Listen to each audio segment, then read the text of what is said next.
Какво правиш, ако може малко подробно? Ами...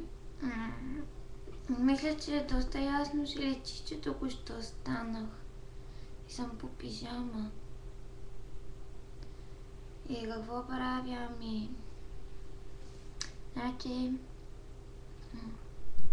Всъщност нищо не правя. Чакам една приятелка да дойде и слушам музика. И незнайно защо слушах на Джастин Бибър Boyfriend. Може би щото е в топ 100, да.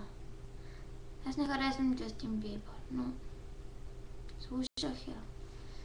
И ми се спи толкова много и едното око не ми се вижда. Не това.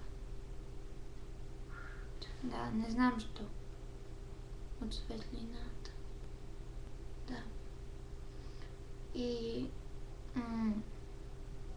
да, това е. Чао.